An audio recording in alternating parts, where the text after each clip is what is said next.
शिव और शंकर दो नाम, दो अलग रूप। हम अक्सर दोनों नामों को एक जैसा समझते हैं। पूजा भी एक ही तरह करते हैं, मंत्र भी एक ही तरह जपते हैं। क्या हमने कभी सोचा है दोनों एक हैं तो दो नाम दो रूप क्यों? आज हम इसका रहस्य जानेंगे। आध्यात्मिक दृष्टि से शिव और शंकर अलग हैं। इन दोनों के बीच का गहरा और सूक्ष्म अंतर और क्यों इसे समझना बेहद जरूरी है। पहले बात करते हैं शिव क्या है। जब हम शिव कहते हैं तो हम किसी व्यक्ति की बात नहीं कर रहे। शिव परम सत्य हैं, परब्रह्म हैं, अनंत हैं, असीम प्रकाश हैं। शिव पूरी तरह निर्गुण और निराकार हैं। अनंत हैं, असीम प्रकाश हैं।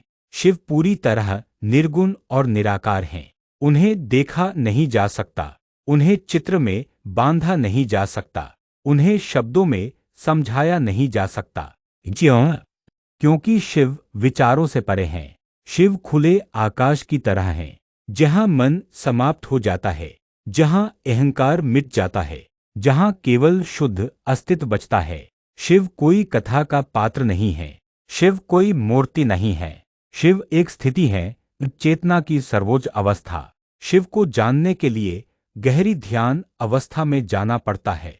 जब मन शांत हो जाए, जब विचार रुक जाए, जब मैं का भाव समाप्त हो जाए, तब शिव का अनुभव होता है। और एक बहुत गहरी बात, शिव को जानने के लिए शिव बनना पड़ता है। शंकर कौन है? अब बात करते हैं शंकर की। शंकर एक स्वरूप हैं, एक दिव्य चरित्र हैं, एक परिवार वाले देवता हैं, जिनकी पत्नी पार्वती हैं, पुत्र गणेश और कार्तिकेय हैं। शंकर की कथाएं हैं, उनकी लीलाएं हैं, पुराणों में उनका वर्णन है। शंकर वह रूप है जिसे मन समझ सकता है। मन निराकार को नहीं पकड़ सकता, इसलिए मन एक स्वरूप बनाता है और वही शंकर हैं।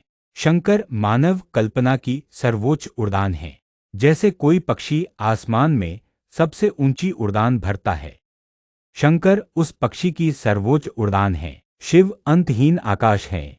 शंकर की पूजा की जा सकती है, मूर्ति बनाई जा सकती है, भक्ति की जा सकती है, क्योंकि इंसान को कुछ ठोस चाहिए, कुछ जिसे देखा जा सके, छुआ जा सके, समझा जा सके।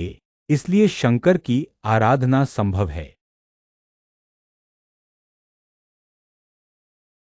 तो सरल शब्दों में, शिव निराकार, परम सत्य, असीम चेतना। शंकर वह रूप जिसे मन समझ सकता है। शिव अनुभव है, शंकर अभिव्यक्ति हैं। शिव शांति है, शंकर पूजा है। शिव मौन है, शंकर मंत्र हैं।